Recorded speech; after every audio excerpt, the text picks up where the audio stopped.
Hiya, hiya. Hello, hello. One moment.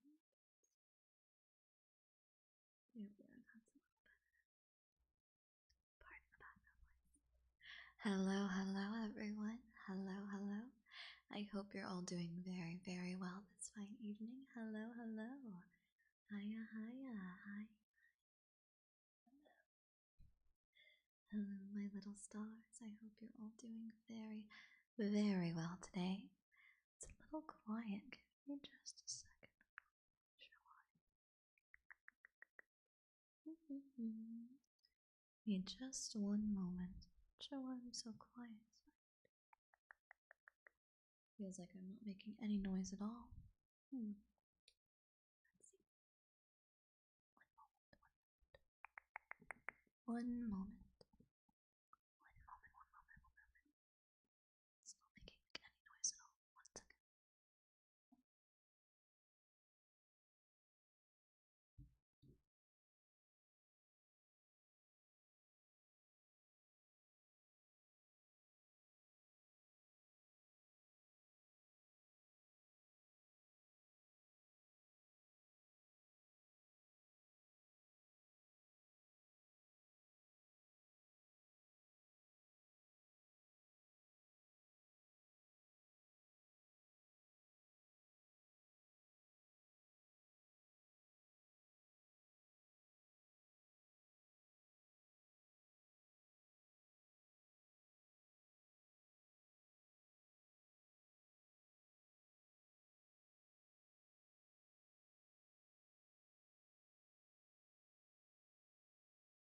Maybe this is better. We'll see. I don't know why it's so quiet right now. I'm trying to figure out why exactly we're so quiet today. Hello, hello, Mon Mon. Hiya, hiya. 1 second. I'm not sure what's happening here.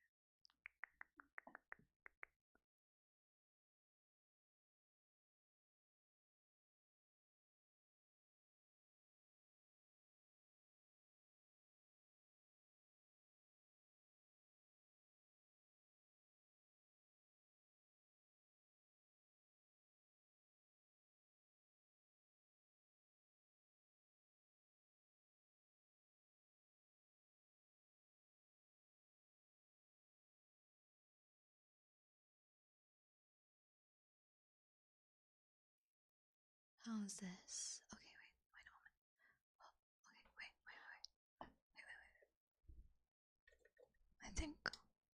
I think maybe that's better. There we go. I messed something up a little bit. Sorry about that. I'm still getting used to the new microphone. So this is my first time setting up the 3DO after getting everything set up with the new microphone using the same XLR. So, sorry about that. I knew something was wrong, but I wasn't exactly sure what, so thank you for bearing with me while I got everything figured out. But tonight, all nights, I have very, very, very, very fun things in store. Tonight, of all nights, we are going to read some stories together. So, I hope that you're looking forward to it, because I know I am. Okay, so, first things first, I have brought you something good. So, first things first is I will bring you a little treat. First things first, have a little blankie.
little better? I hope.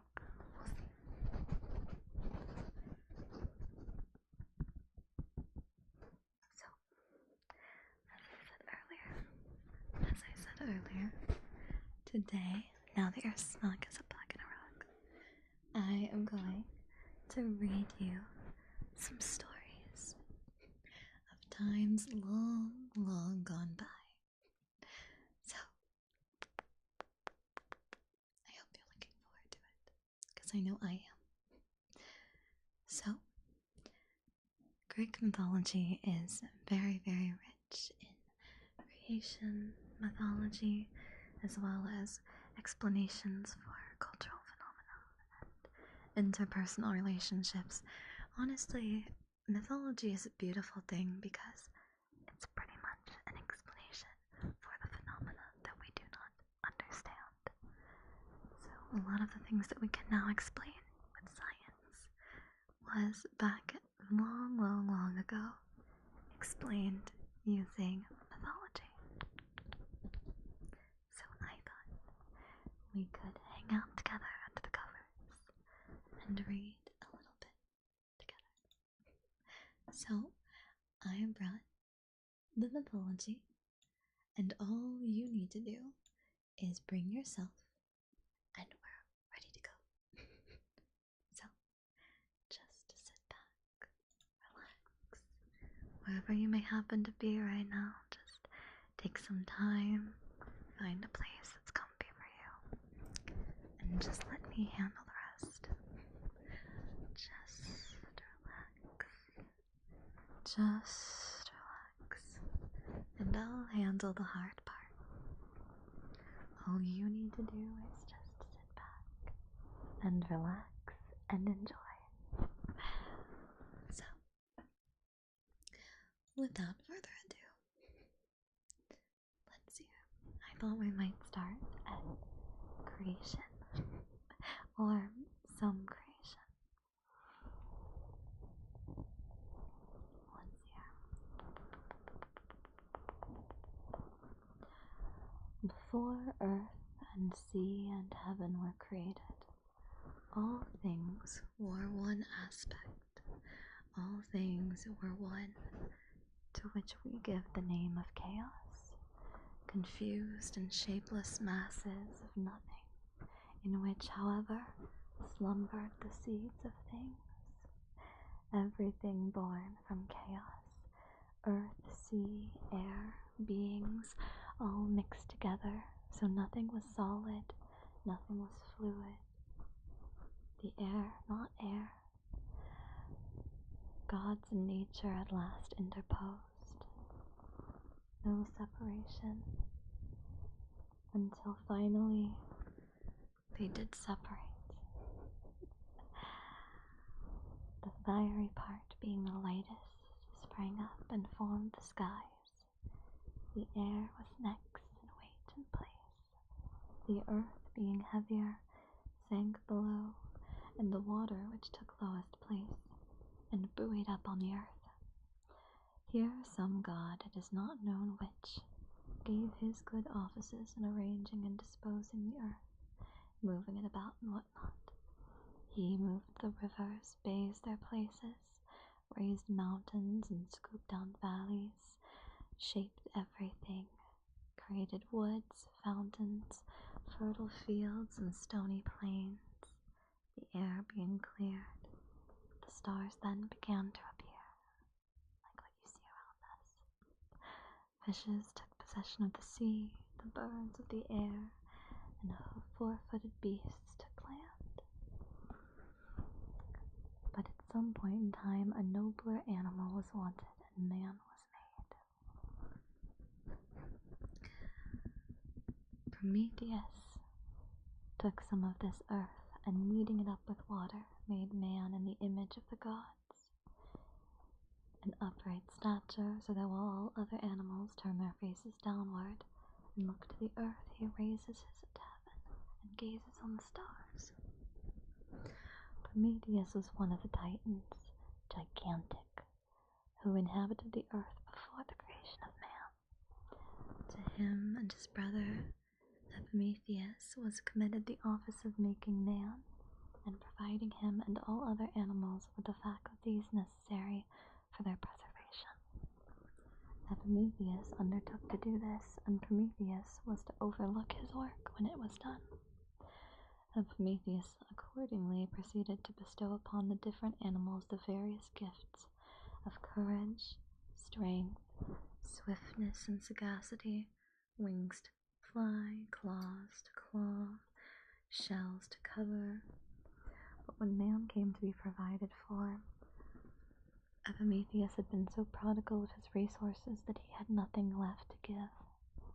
In his perplexity he resorted to his brother, who, with the aid of Minerva, went up to heaven and lighted his torch at the chariot of the sun, and subsequently brought down fire to man.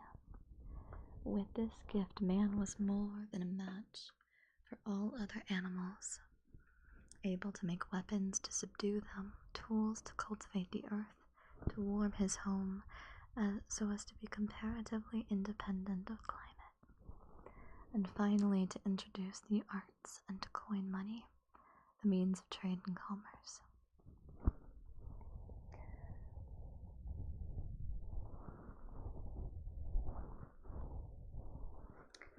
The story, absurd enough, is that woman at this point had not been made.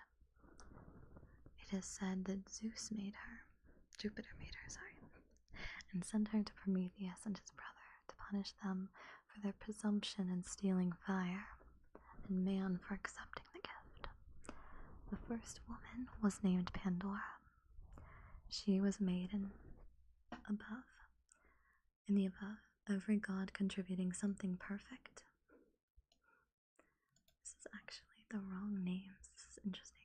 For some reason they switch back and forth between the Greek names and the Roman, because this should be Zeus. Very frustrating.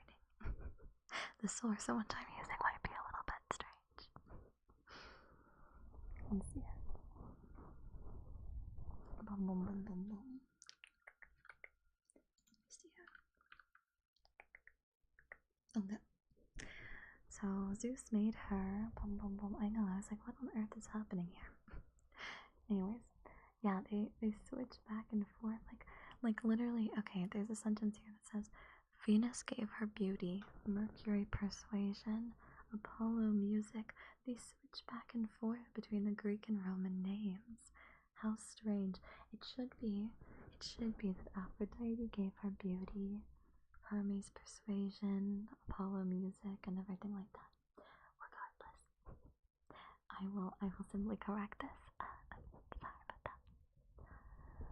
But she was brought to earth with all of this perfection and presented to Prometheus, who gladly accepted her, though cautioned by his brother to beware of Zeus and his gifts.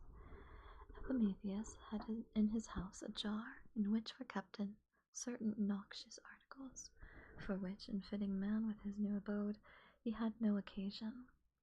Pandora was seized with an eager curiosity to know what this jar, or perhaps more properly, a box, was contained, and one day slipped off the cover and looked in.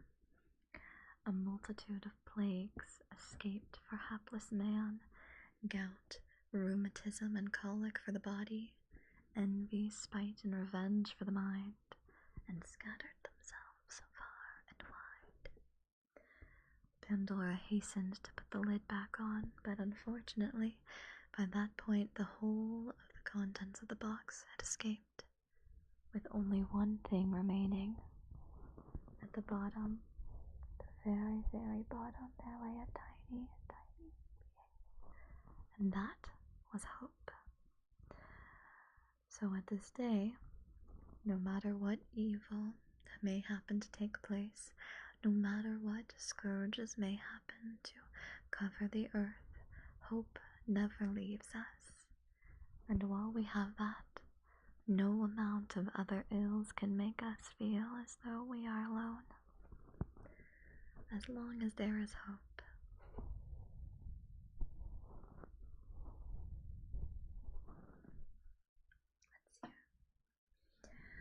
Let's see. Another interpretation is that Pandora was sent by Zeus with a box containing marriage presents, into which every god had put a blessing. And when she opened this, all blessings escaped except for hope. This story seems more probable, for how could hope, so precious a jewel as it is, have been kept in a place full of all sorts of evils? I suppose that's true in its own right. Do you think it was a box with terrible, terrible, terrible things with only hope to remain? Or do you think it was a hole, perhaps a container with nothing but good things, and only hope was the last remaining blessing? Either way, however you happen to interpret it, I'm very, very glad that hope remains.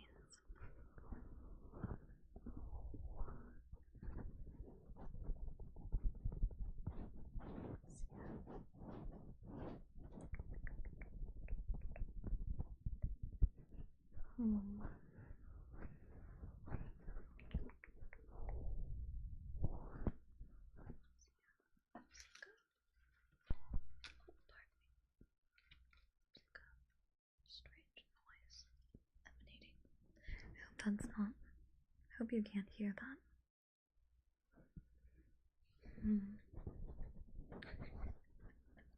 Yeah, it's very interesting that perhaps coin was said to have existed before women. I don't know on that one. It was not necessarily that it existed before. It was that the gods had given, well, not the gods, Prometheus had stolen fire and thus given the ability for coin to one day exist. I don't think it was made, but who's to say? I mean, truly, the interpretations of mythology are very fluid. Let's see here.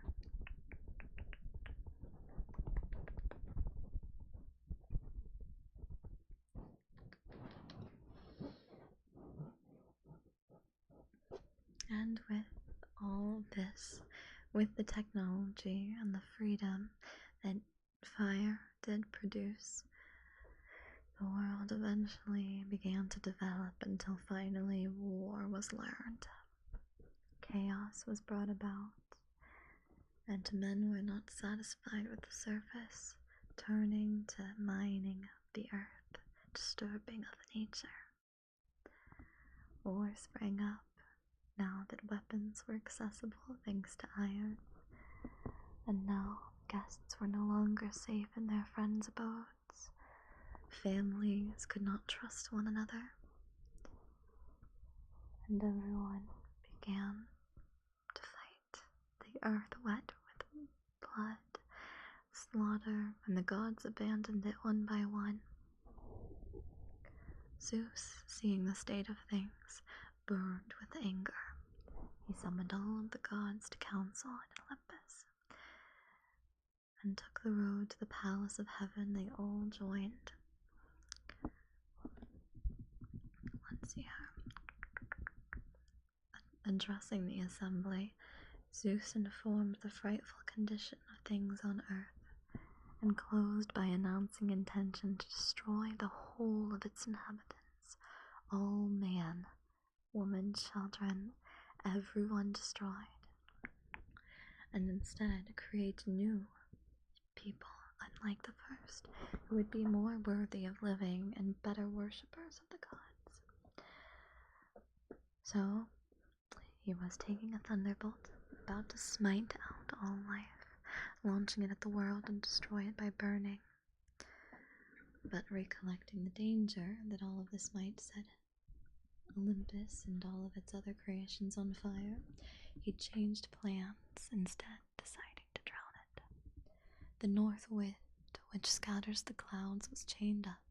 South was sent out, and soon covered all the face of Olympus with a cloak of pitchy dark. The clouds, driven together, resound with a crash. Torrents of rain fell, the crops laid low, and everything, all crops, were drowned within the hour.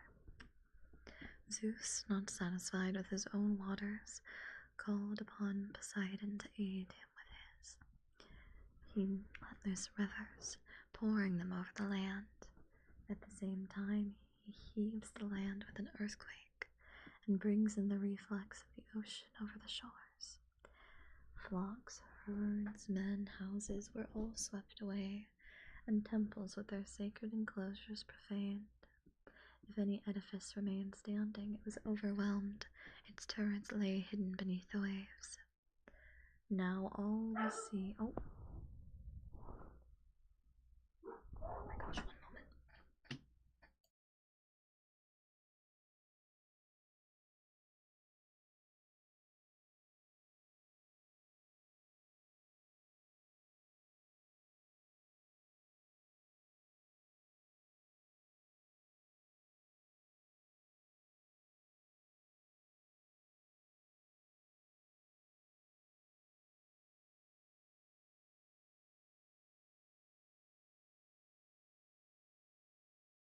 Cerberus, more like Stinkburus. Jeez.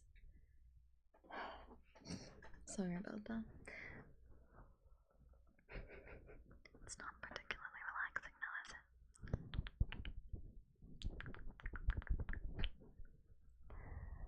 Now all was sea, sea without shore, as far as the eye could see.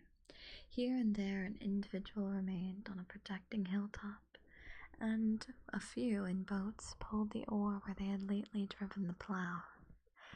The fish swam among treetops, the anchors let down into gardens, where the graceful lambs played now, only unwieldy sea calves. Oh, wait, only unwieldy sea calves.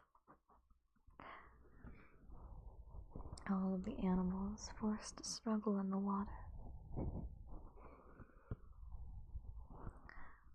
Let's see.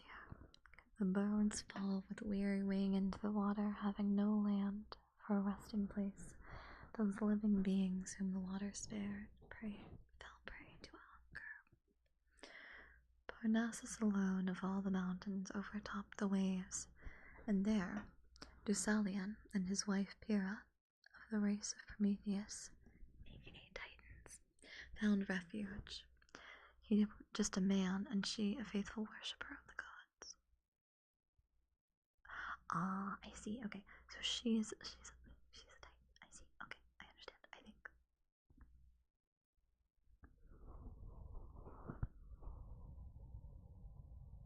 Oh no, I guess man being like, because he didn't make them, but he took them under his wing. I see. I understand. Okay, I'm sorry. Anyways. Zeus, when he saw none alive but this pair, remembered their harmless lives and pious demeanor, and ordering the north winds to drive away the clouds, disclosed the waves, and the earth to the skies. Everything returned to its shores, rivers to their channels. Then Deucalion thus addressed Pyrrha. O wife, only surviving woman, joined to me first by the ties of kindred and marriage, and now by a common danger, would that we possessed the power of our ancestor Prometheus, and could renew the race as he first made it. But we cannot. As we cannot, let us seek a temple and inquire of the gods what remains for us to do. Upon entering the temple, deformed as it was, and approaching the altar where no fire burned, they fell to prostrate on the earth, and prayed the goddess to inform them how they might retrieve their miserable affairs. The oracle answered, "Depart from the temple with head veiled and garments unbound, and cast behind you the bones of your mother." They heard the words with astonishment. Pyrrha first broke silence. "We cannot obey.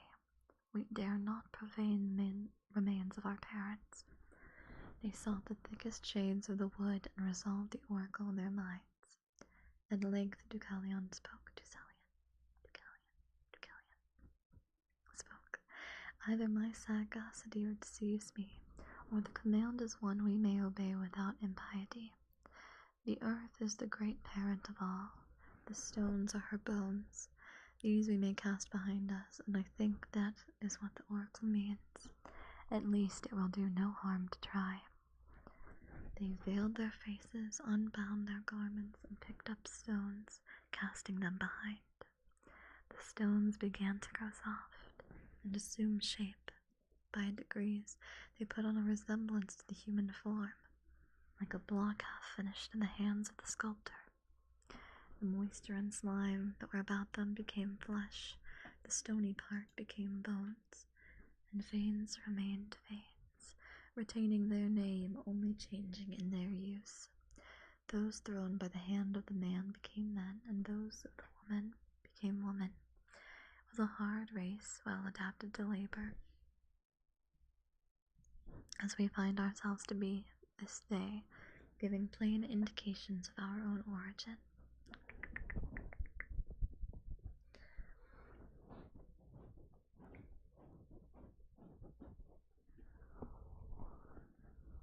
Prometheus has been a favorite subject with the poets, represented as the friend of mankind who interposed on their behalf and who taught them civilization and the arts. But as in doing he transgressed the will of Zeus, drew down on himself the anger of the ruler of the gods. Zeus had him chained to a rock on Mount Caucasus, where a vulture preyed upon his liver, which was renewed as fast as it was devoured. This state of torment may have been brought to an end at any time by Prometheus if he had been willing to submit, for he possessed a secret which involved the stability, and if he would have revealed it, he may have been at once taken into favor, but that he refused to do. He has therefore become a symbol of magnanimous endurance and the strength of will resisting being oppressed. How interesting. There's a lot of people like Byron and Shelley who have taken this into consideration into their literary works, it looks like. How neat.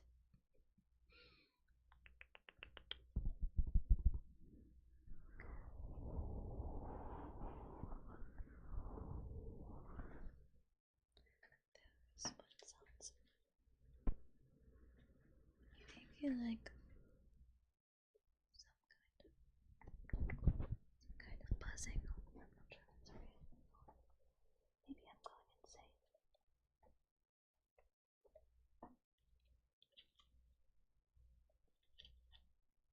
I think we're good. Okay.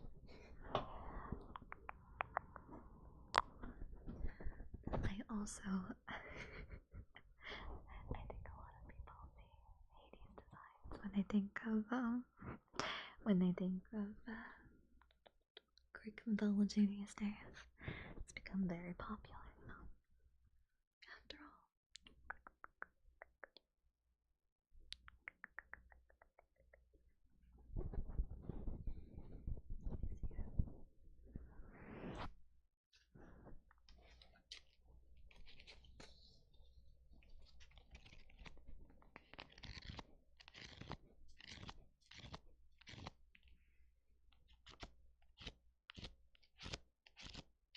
Okay. Let's see here. This one is Apollo and Daphne. The slime with which the earth was covered by the waters of the flood produced excessive fertility, which called forth every variety of production, both bad and good.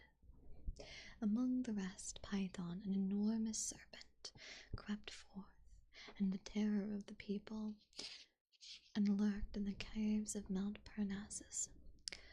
Apollo slew him with arrows, weapons which he had not before used against any but feeble animals.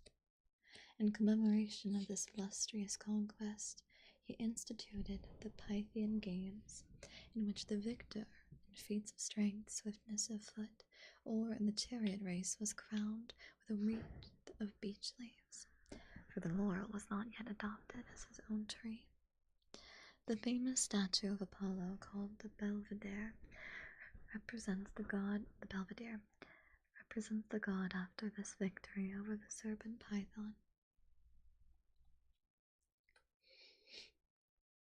Daphne was Apollo's first love. It was not brought about by accident, but by the malice of Cupid. Apollo saw the boy playing with bow and arrow, and he himself, being elated with his recent victory over Python, said to him, "What have you done?" Sorry, pardon me. There's a very, very, very fun word in this. What have you to do with warlike weapons? And then he says the word in this particular translation, which is very interesting to me. He says the word saucy boy, which to me does not sound. I mean, I'm sure there's a term there, but it does not feel as though that should be the word that was chosen. That is an interesting choice for your translations, but you know, to each their own. To each their own. I too would, I think Apollo would also incur my wrath if I was referred to as a saucy boy. You know, if I'm chilling with my bow and the arrows, and all of a sudden I am simply referred to by, someone as saucy boy, I think I too would wish to incur my wrath. Maybe that's just me. I'm going to have a sip of water now.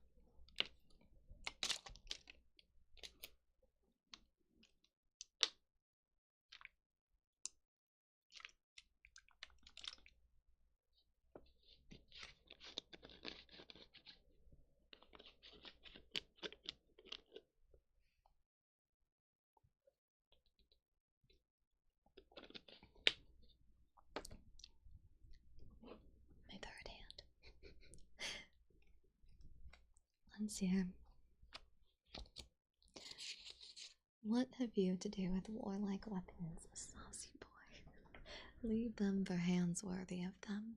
Behold, the conquest I have won by means of them over the vast serpent, who stretched his poisonous body over acres of plain. Be content with your torch, child, and kindle up your flames, as you call them, where you will, but presume not to meddle with my weapons. Aphrodite's boy heard these words and rejoined, Your arrows may strike all things else, Apollo, but mine shall strike you. So saying, he took a stand on a rock of Parnassus, and drew from his quiver 2 arrows of different workmanship, one to excite love, the other to repel it. The former was of gold and sharp-pointed, the latter blunt and tipped with lead. With the leaden shaft he struck the nymph Daphne, the daughter of the river god Perseus, and with the golden one Apollo through the heart. Forthwith the god was seized with love for the maiden, and she abhorred the thought of loving. So, being struck with Cupid's arrows, Daphne repulsed by any romantic endeavors, and Apollo terribly, terribly head over heels for this woman, this poor nymph. Her delight was in woodland sports and of the spoils of the chase. Many lovers sought her, but spurned all of them, ranging in the woods, and taking no thought of Cupid, nor anything else. Her father often said to her, Daughter, you owe me a son-in-law, you owe me grandchildren. And she, hating the thought of marriage as a crime, with her beautiful face tinged all over with blushes, threw arms round her father and said, Grant me this favor, that I may always remain unmarried, like like Artemis. This translation irritates me, but that's neither here nor there. Why do they alternate between them? I don't know. It angers me. Anyways. Grant me this favor, that I may always remain unmarried, like Artemis. He consented, but at the same time said, Your own face will forbid it. What an interesting thing to say.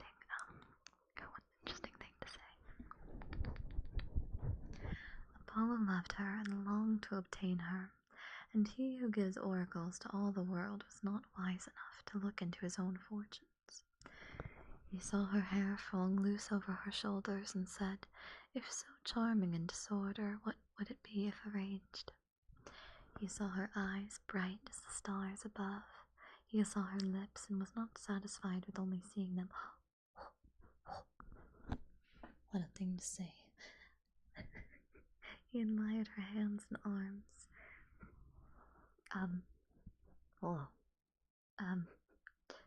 He admired her hands and arms, naked to the shoulder, and whatever was hidden from view he imagined more beautiful still. He followed her, she fled, swifter than the wind, and delayed not a moment at his entreaties. "Stay," said he, "daughter of Peneus, I am not a foe. Do not fly me as a lamb flees the wolf, or a dove of the hawk. It is for love that I pursue you. You make me miserable for fear you should have fallen and hurt yourself on these stones, and I would be the cause. Pray run slower, and I will follow." Slower. "I am no clown, no rude peasant. Zeus my father, and I am lord of Delphos and Tenedos, and know all things, present and future. I am the god of song and lyre. My arrows fly true to the mark, but alas, an arrow more fatal than mine has pierced my heart. I am the god of medicine, and know the virtues of all healing plants. Alas, I suffer a malady that no balm can cure." So, as the youngins might say, man was down bad horrendous. But I digress. The nymph continued her flight, and left his plea half uttered, and even as she fled she charmed him. The wind blew her garments, and her unbound hair streamed loose behind her. The god grew impatient to find his wooings thrown away, and, sped by Cupid, gained upon her in the race. He was like a hound pursuing a hare with open jaws ready to seize, while the feebler animal darts forward, slipping from the very grasp. So flew the god and Daphne, he on wings of love and she on those of fear. The pursuer is the more rapid, however, and he gains upon her. Her strength begins to fail, and ready to sink, she calls upon her father, the river god. "Help me, Peneus. Open the earth to enclose me, or change my form, which has brought me into this danger." Scarcely she had spoken, when a stiffness seized all her limbs, and soon her bosom began to become enclosed in a tender bark, her hair becoming leaves, her arms extending to become branches, her feet stuck fast in the ground as roots, her face a treetop, retaining nothing of its former self but its beauty. Apollo stood amazed. He touched the stem and felt the flesh tremble under the new bark.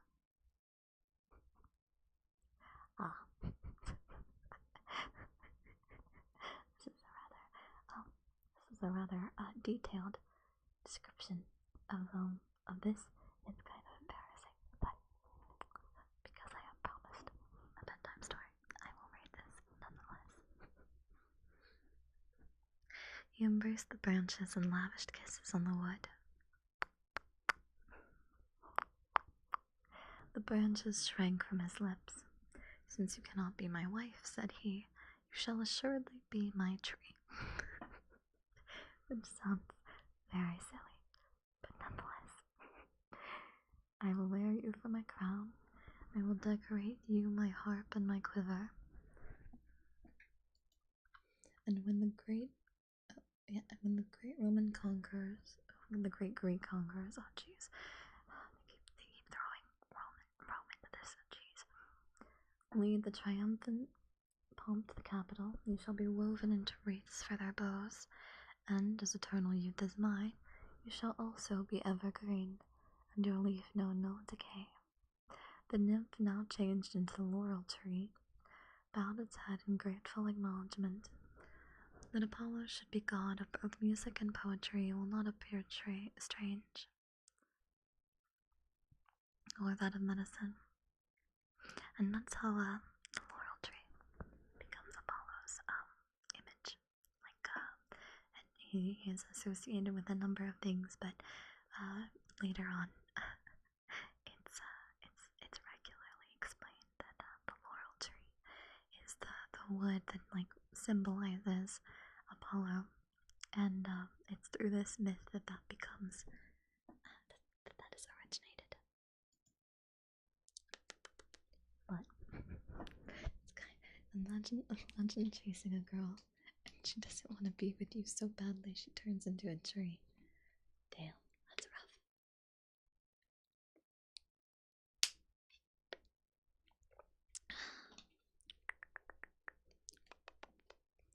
Though I'm sure there are worse conditions to feel. Let's see.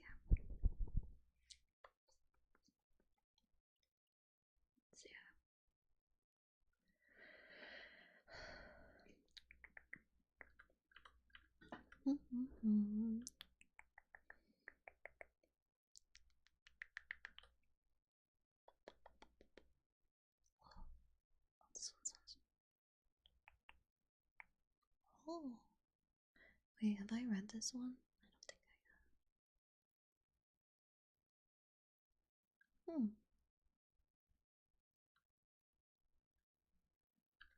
No, I'm not reading that one. That one's a little.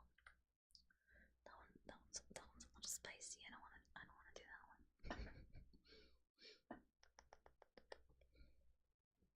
Okay, let's see here. Let me see.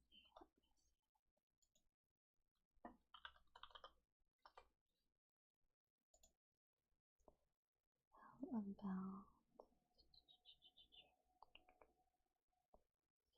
I won't have to worry about agonizing over the terrible mixing of both Greek and Roman terminology. Points for that. Okay. This one is a bit long, but the adventures of Perseus, I think, are always interesting. Actually, this isn't that bad. Okay.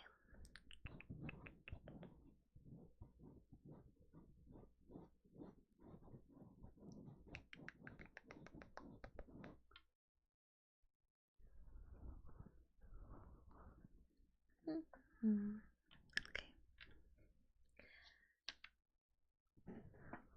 So, the son of the god Zeus and Danae, his reputation, character quickly turned him into local heroes of Argos, which is a place in Peloponnese, Greece.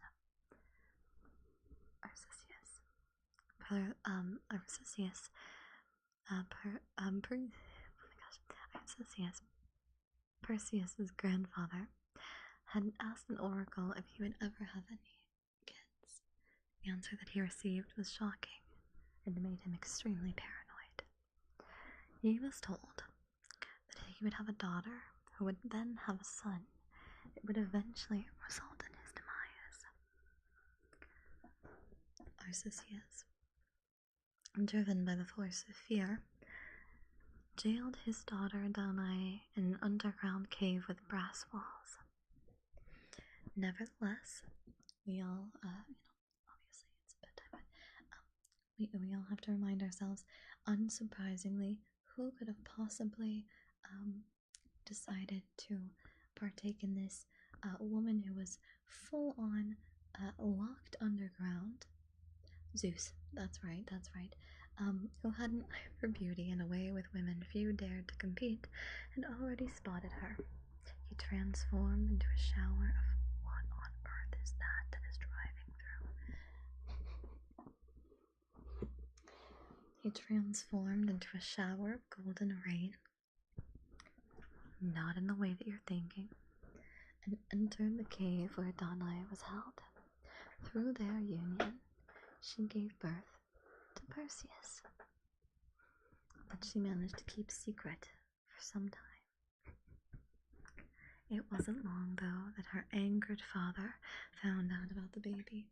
He refused to believe that Zeus had anything to do with it, and condemned Danae's nurse to death as he believed she orchestrated this affair somehow. He thought about killing the grandson himself, but his guilt would not allow him. Desperately seeking a solution that would pose no danger to his life, he made up his mind. He had a wooden ark built for his daughter and his grandson, and immediately ordered the two of them be placed in it and set adrift at sea. Because, kind of like a letter in a bottle, the best thing to do when your grandson is prophesied to kill you is to simply put them in a boat and then send them away to who knows where. Surely nothing bad will happen there. Days and nights passed, Danae and her child barely alive, but eventually the wooden ark washed up on the island of Seriphos.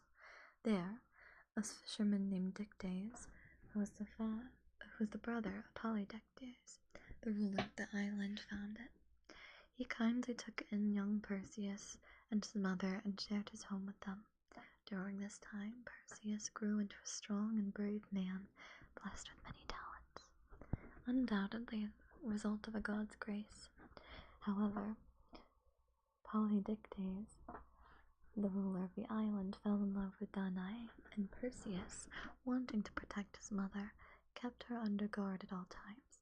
Damn, this woman could not, experience any peace.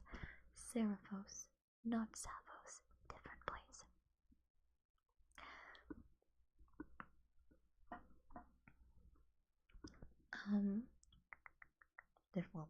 Different person, let's see here. Polydectes fell in love with Danae. Perseus kept her under guard as a result of it. She never knew freedom. Life sucks. Womp womp. But in that, Polydectes devised a plan. He invited friends over for dinner and asked them what gift they would bring if he was to ever ask for one. Perseus answered if necessary, he would bring the head of Medusa the Gorgon to him. Medusa, known to be a fearsome monster who turned to stone anyone who would be unlucky to stare her in the eyes. The king agreed and asked Perseus to bring him the head of Medusa. Otherwise, he was taking his mom. He's gonna yoink her mom. His mom is gonna steal her. That's kinda goofed up. Perseus set forth on his adventure to get Medusa's head. The gods, of course, who loved to intervene in the affairs of mortals, would not leave Perseus helpless. Both Athena and Hermes set up to help Perseus with this challenge. With his intelligence and wit, Perseus managed to trick the nymphs. They gave him winged sandals so that he could fly above the ground, a bag so that he could carry the head of Medusa, and the helmet of Hades, which would make him invisible. Using the winged sandals, Perseus flew above Medusa, looking only at her reflection using the shiny shield that Athena had given him. Invisible thanks to Hades' helmet, Perseus cut Medusa's head off, placed it in the bag, and set for home. On the way home, he met Andromeda, whom he rescued from a sea monster. The two of them quickly fell in love and decided to get married. However, Andromeda's uncle happened to want her for himself. Welcome to ancient Greece. Bwomp bwomp. He disagreed and plotted to murder Perseus. Very normal response, you know. Having Medusa's head gave Perseus a great advantage. He took out the head, and as soon as Andromeda's uncle looked at it, he turned to stone. When Perseus arrived home, he did the same with Polydectes, who was harassing his mom. Good job. But what happened to Arceisius, Perseus' grandfather? What happened to Perseus' grandpa, Arceisius? Upon hearing of Perseus' achievements, he fled far away, but that wasn't enough to escape his fate. Much he attended the games at a ceremony in the city of Larissa, arranged by King Tentimedes. Perseus had participated in the event, and when it was his turn to throw the discus, it slipped from his hand and hit his grandfather on the head, killing him instantly. When Perseus found out he had killed his grandfather, he was deeply saddened and buried him with honor. Dang, that's very unfortunate. That is terrible.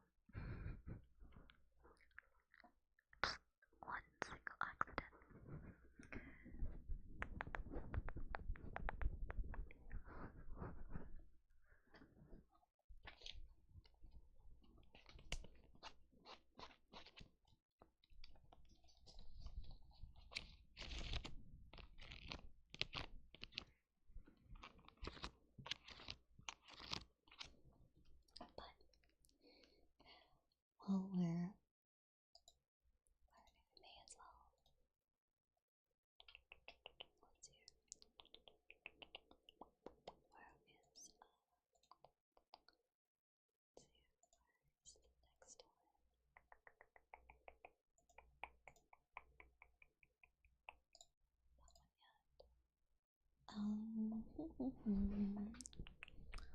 this one. I like this one. I might be a little biased, but like Orpheus in the Underworld is one of my favorites. I just, I think in general, I'm just very biased towards stories that involve Hades, like the Underworld.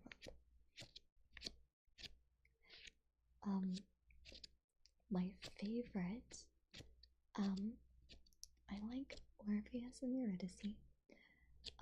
Obviously, I am a very, very, very, very big fan of, as we talked before, I love the Iliad and the Odyssey, as far as I like Homer's works. Maybe we do it. Do you think I should read maybe we could read the Odyssey and the Iliad one day? I would love to do that, actually. I think that would be really fun. But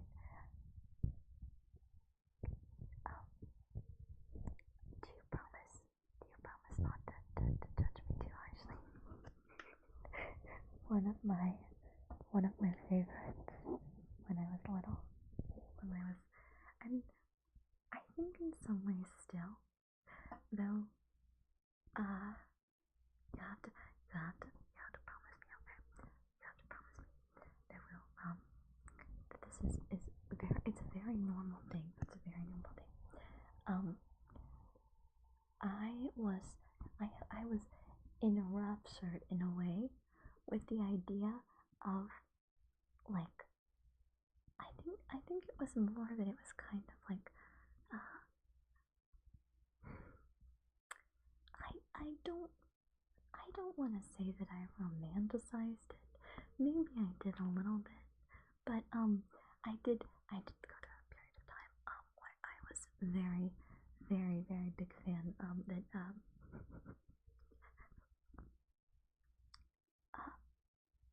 my favorite Greek myth was the kidnapping of Persephone. You won't judge me too harshly though, right? It's not weird. It's not weird. It's normal. It's not weird. It's not weird. It's normal. It's not weird. It's not weird. It's normal.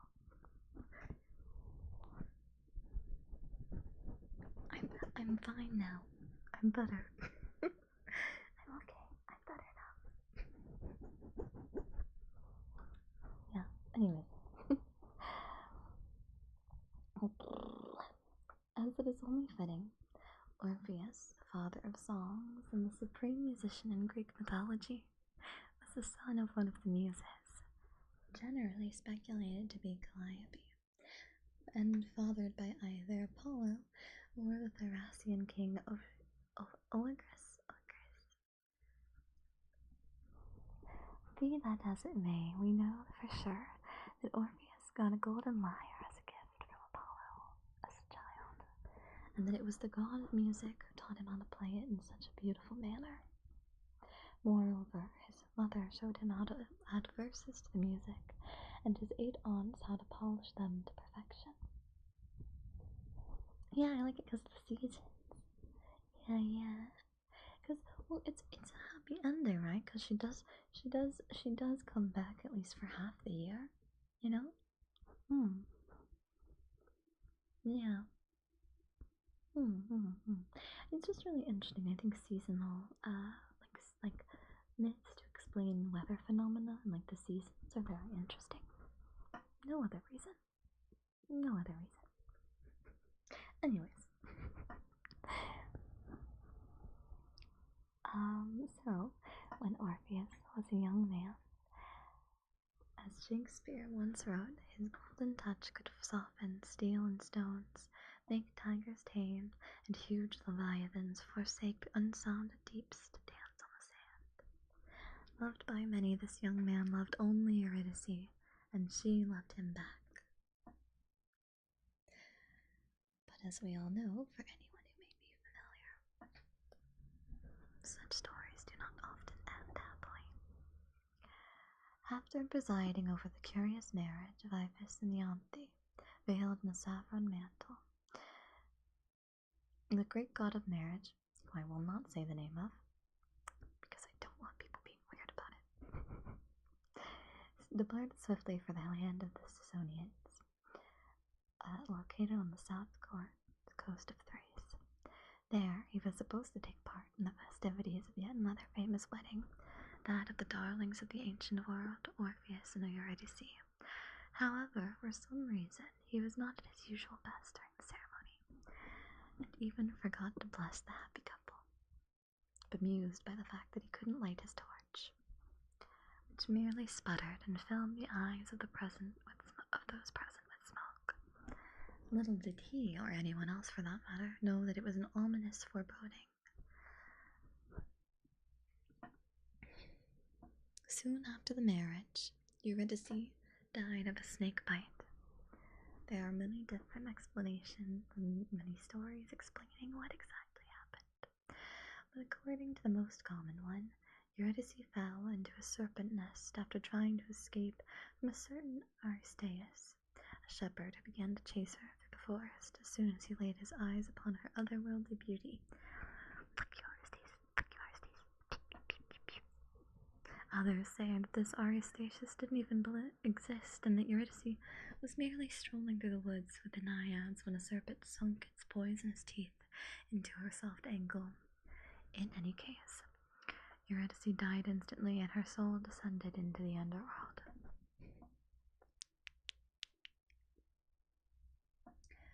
When Orpheus found Eurydice's body, he so mourned her death that, as Ovid said, he filled the highs of heaven with the moans of his lament.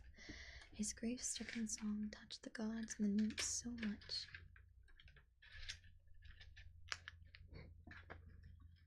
that some of them, possibly Apollo himself, not only suggested that he go to the kingdom of the dead and ask back for the soul of his beloved, but also gave him tips on how to reach safely its rulers. Upon finding of this possibility, Orpheus immediately headed to Taenarum in Laconia, where he passed through one of the earthly entrances to the underworld, and as soon as he got there, he began to sing a song.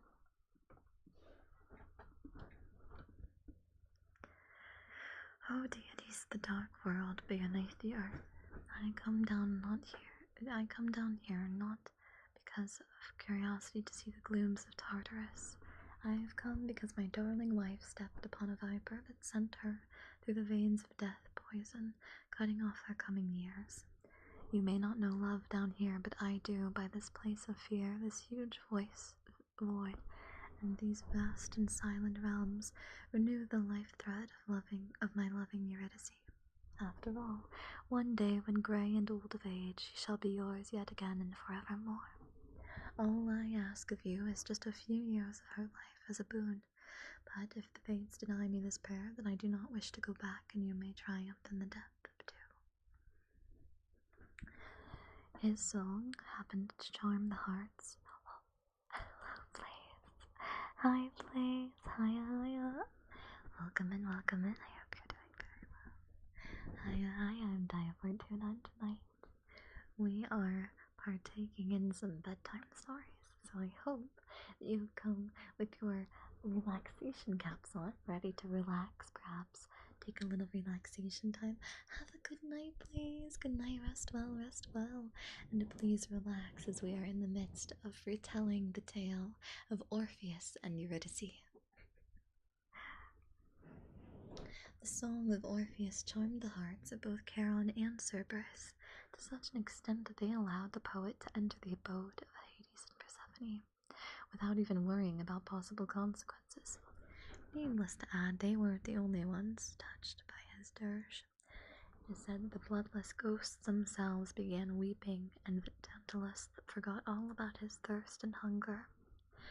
The Danaids ceased filling their pitchers with water, and Sisyphus could be seen sitting idly on his stone. Even the unconscious and inanimate objects were so moved. The vulture broke off eating Titus's liver, and the eel of Ixion suddenly stopped turning, standing wonder-bound in place. And for the first time in all of known history, the cheeks of the Aranes were wet with tears.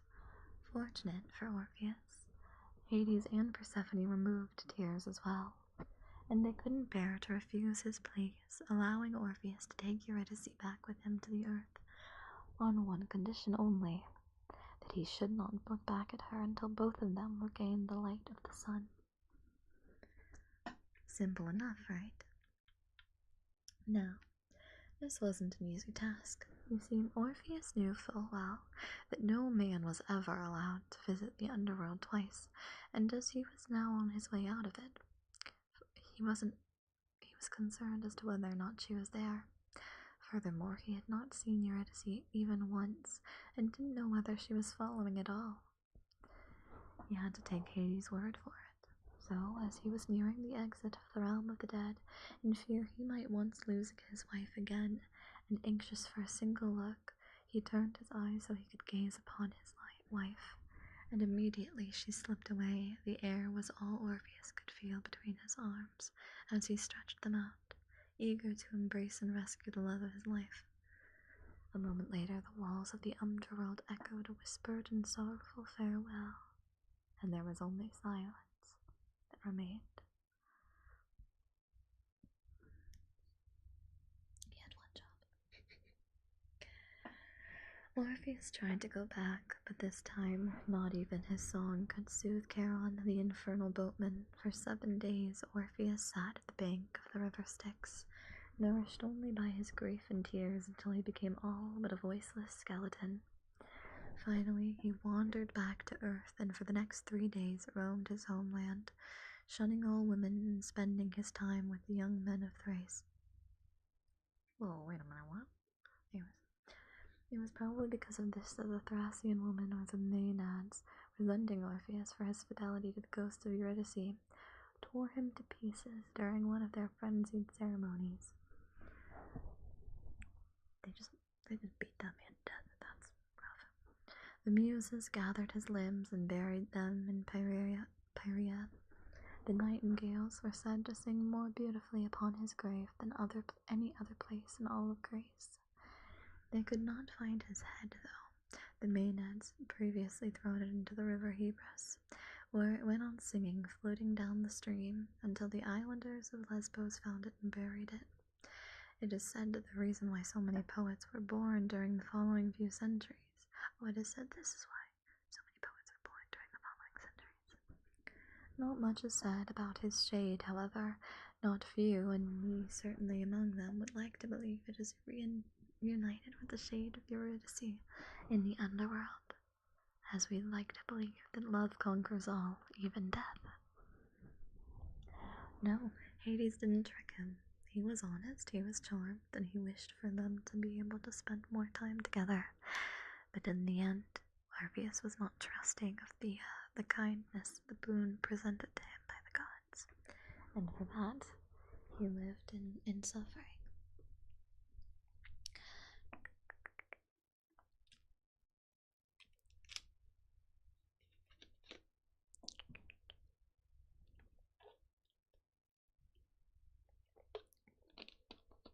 Let's see here.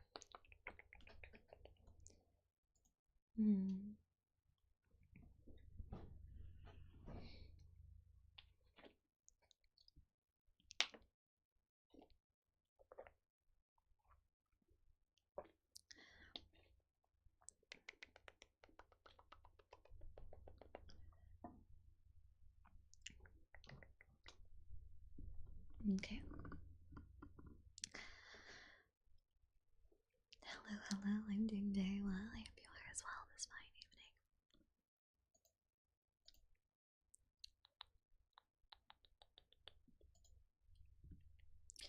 Once upon a time there lived in the west parts a king and queen who had 3 daughters, all of them beautiful beyond belief.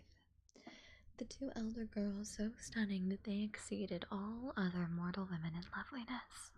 But the beauty of the youngest of the 3, Psyche, was such that even the goddesses envied her. People came from all over the world to admire her, and they were so smitten with her maidenly majesty that they even began paying her the divine honors typically reserved for Aphrodite, whose ceremonies were neglected and whose temples were defaced. Aphrodite, to say the least, was not flattered by all of this, and sent her son Eros among the mortals with a simple mission to fuel Psyche's love for the most miserable creature living, the most poor, most crooked, most vile, so that there may be none found in all of the world of like wretchedness. Some say it was because some say that it was because he accidentally pricked himself with his arrows. Others because Psyche was simply so beautiful. Either way, the moment that Eros laid his eyes upon the beautiful mortal maiden, he fell in love and for once decided to disobey his mother. Now, Psyche's two sisters had enjoyed their fair share of suitors, culminating in their royal marriages to two foreign kings. However, thinking her an embodiment or an unknown daughter of Aphrodite, no one had even dared ask for the hand of Psyche, who consequently began hating herself for her own beauty. What a struggle. Distraught, Psyche's father went to Miletus and asked for Apollo's oracle for advice on how he could find a husband for his youngest daughter. The oracle replied that Psyche's husband is no white of human seed, but serpent dire and fierce as may be thought, who flies with wings above in starry skies, and doth subdue each thing with fiery flight. To meet this evil spirit, feared by the gods themselves, Psyche must be clad in mourning garments and left alone on a rocky mountain top, from where, her future husband would come to fetch her. Little did the king and queen know, and even less did Psyche, that the god described by the oracle was nothing other than Eros. Soon after she was left alone on the craggy mountain tops, the frightened Psyche was lifted up by Zephyrus, the west wind, who wafted her gently down into a deep valley, and laid her, even more gentle, in a bed of most sweet and fragrant flowers.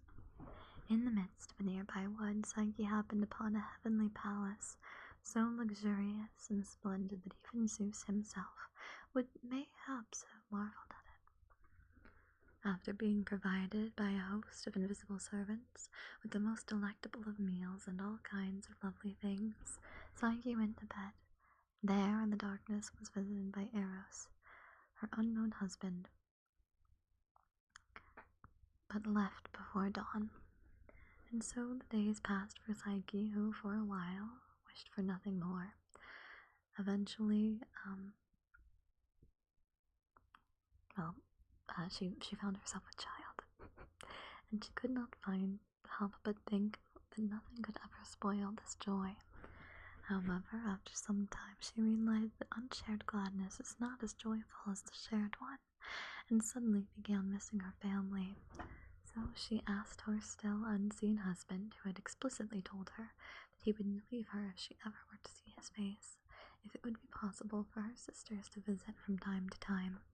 After she solemnly swore that she would ignore her sisters' pleas and advices, whatever they may be, Eros granted Psyche her wish, and so the west wind lifted Psyche's sisters just as they had once lifted Psyche herself, and softly brought them down into the palace of Eros. Thousands upon thousands of embraces and kisses were shared between the sisters during their reunion. However, with every next visit, the elder sisters grew more and more envious of their siblings' extraordinary fortune.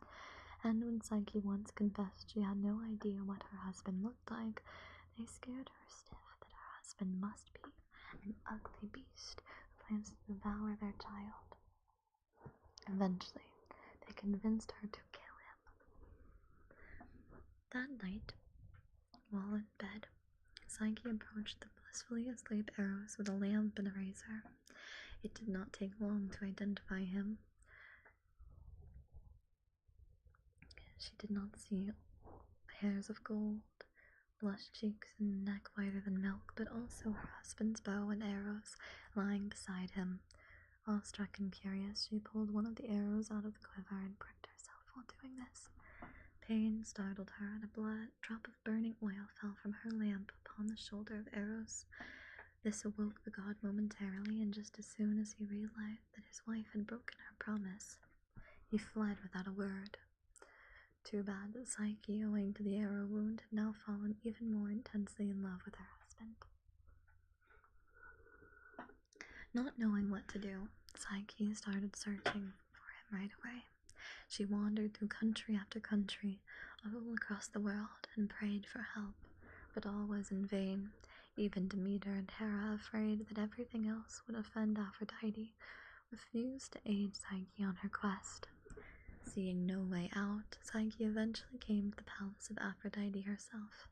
Furious her son had disobeyed her commands, the goddess of love and beauty showed no mercy. She took Psyche by the hair violently and tore her apparel, mocking her for conceiving an illegitimate child. Afterward, she handed over her 2 servant maidens, Sorrow and Sadness, and began torturing her by giving her tasks as formidable as those of Heracles. The trials of Psyche. The first task was sorting a heap of grain. Aphrodite took a great quantity of wheat, barley, millet, poppy seed, peas, lentils, and beans, and mingled every single one of them together in a heap. Her task was to sort out every single seed into heaps within a single day. Not even knowing where to begin, she began crying. Fortunately, an ant heard her and felt sorry, so she quickly rounded up all the ants in the country, and they helped her finish the job just in time. Next, Aphrodite tasked her with gathering golden wool from a nearby flock of murderous sheep with sharp horns. This time, the divinely inspired green reed advised her, through the sounds of a gracious melody, to wait until the sheep fell asleep in the heat of the afternoon, and only then gather the locks of their golden fleeces hanging upon the nearby briar bushes. Psyche followed the advice and brought Aphrodite a lapful of golden wool, but the goddess was still not impressed. Aphrodite's third task was far more complicated. Psyche was expected to fill a jar with waters from the black and deadly river Styx, parts of which flowed on top of a distant mountain. Psyche went through much trouble to merely get to the place, only to find that on each side of the river there lay a great, never-sleeping dragon, appointed to keep the waters safe. Psyche froze with fear and was so out of her mind she was not even able to cry anymore. Seeing her there, and remembering that he owed a favor to Eros, Zeus's eagle suddenly flew down from the clouds and grabbed Psyche's jar out of her hands, filled it to the top with the waters of Styx, and brought it back to her. Psyche joyfully returned to Aphrodite and ecstatically presented her with the jar. Aphrodite, however, had something else on her mind, the fourth and final task. Appropriately, this one, the final task, surpassed by far all others in degree of difficulty and challenge. Namely, this time she was supposed to go into the underworld and ask from Persephone a day's worth of her beauty, pack it in a box, and quickly bring the box back to Persephone. Bring the box back from Persephone to Aphrodite.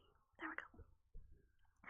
Reasoning that the only way for her to visit Hades was by dying, the despairing Psyche went up one high tower with the intention of throwing herself headlong into hell.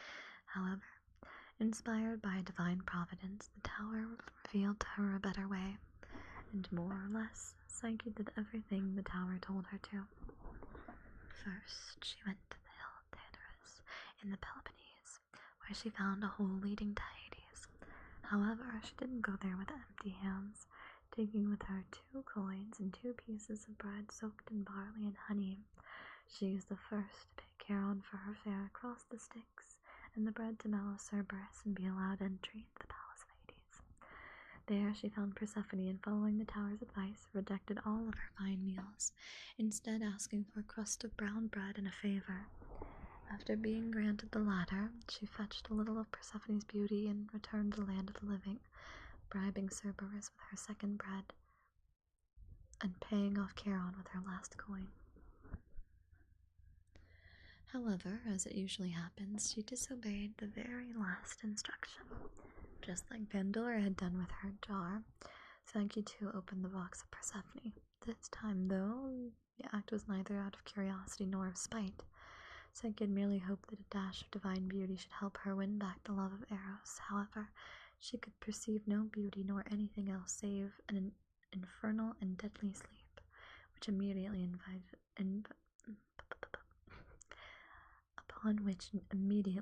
all of her members as soon as the box uncovered, in such short time that she fell on the ground and lay there as a sleeping corpse. Eros, who could neither bear the sight nor the absence of Psyche any more, secretly flew out of a window of his chamber, and upon reaching Psyche, wiped away the cloud of sleep from her face and put its essence back in the box. Then he lifted his beloved wife into the air, and she was able to bring her present to the Aphrodite just in time. Not wishing to see her tortured any more, he immediately went to Zeus and begged him for approval. Zeus consented and made Psyche immortal by giving her ambrosia, not only so that she and Eros may be united in marriage as equals, but also so that Aphrodite may finally be appeased. In due time, their child was born. It was a healthy daughter whom the married couple named Philiptus. Fittingly, when she grew up, she became the goddess of pleasure. Yippee! Yippee! I actually had not heard the end of this story. I'd heard of the trials, but I had not actually read them all. So I did not know that at the end of this, she was actually happy. That's good. I'm glad to know that. Yeah. Happy.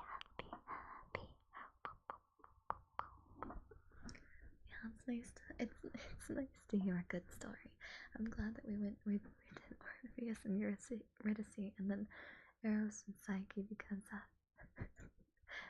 you know, a little bit of a good story at the end is always nice, don't you think? Let's see here.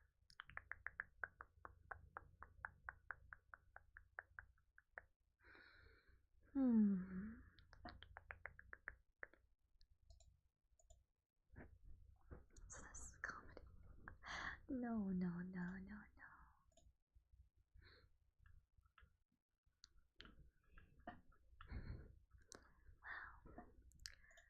I hope that my lovely Mon-Mons have been having fun this fine evening. I think perhaps we can do one last story before we turn in for the evening. After all, it is getting to be quite late. Strudel, thank you so much for the soup. Thank you. Thank you for the read. I love your deep voice. Oh, thank you. I'm glad that you like it. Pardon, it's a little loud. Thank you. I appreciate it, and I hope that you've been enjoying it too.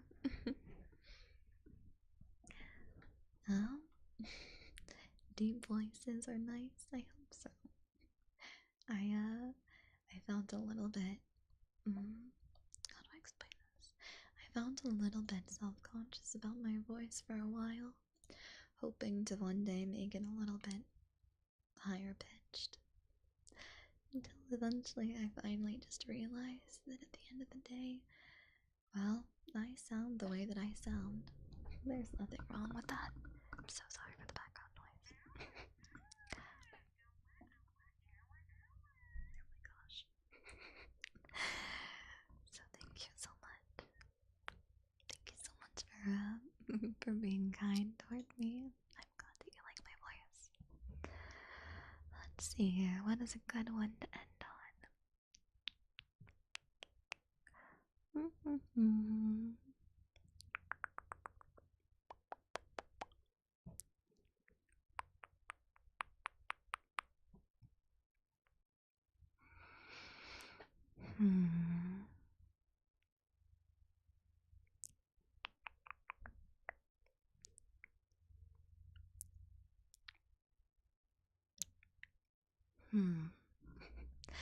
One moment, I'm thinking.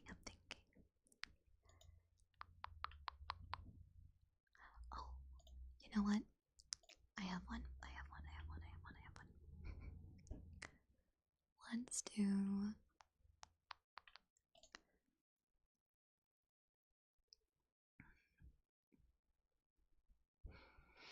Okay.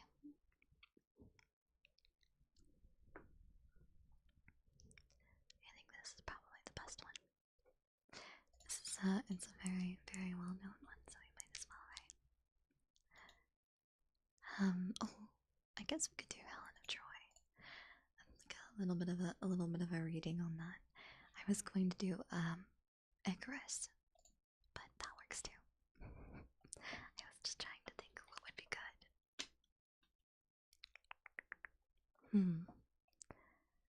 Or perhaps, let's see, what are some other good ones? Oh, you know what I want? Wait, actually, I wish to do Arachne.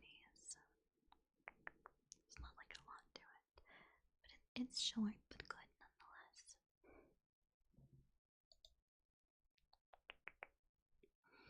Okay, I'll do this one. This is it's not a happy story, but it's still a good one nonetheless.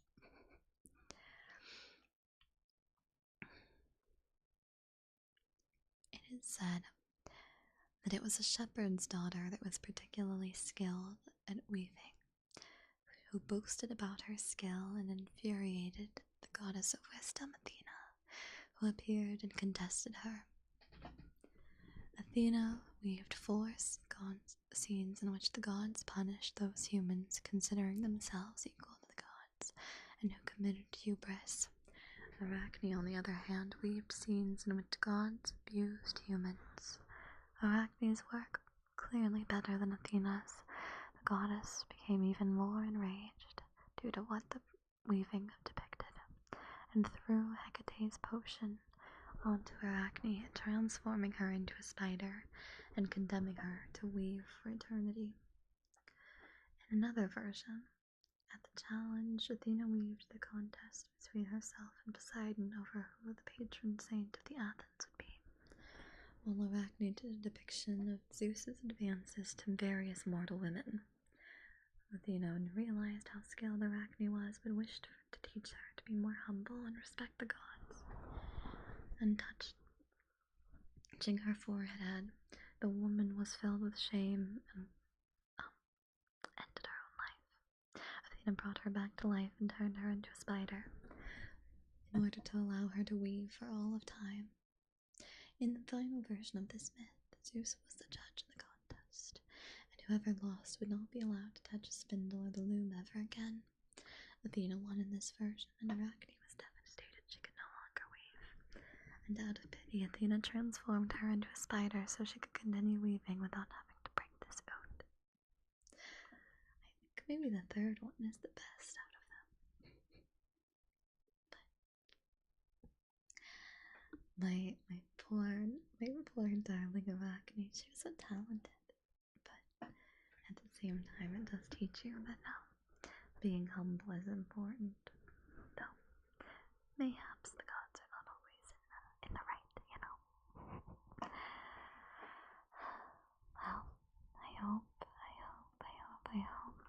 that reading some of these lovely myths was able to help you relax before bed.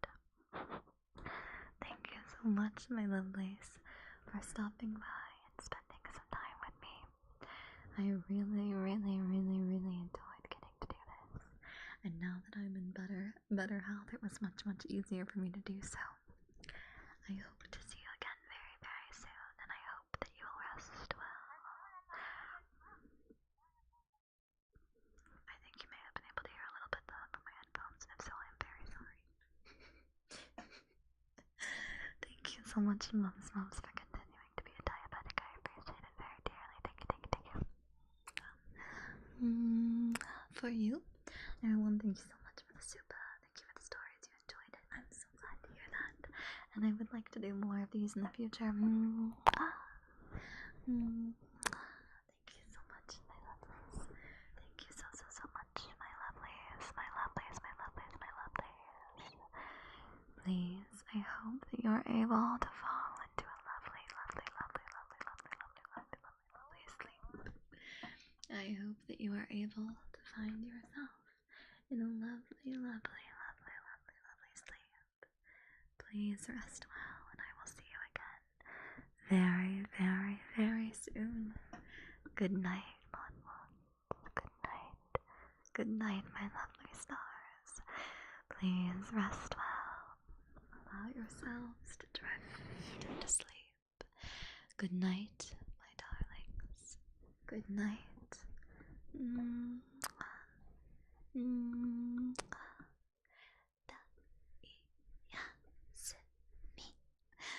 Good night.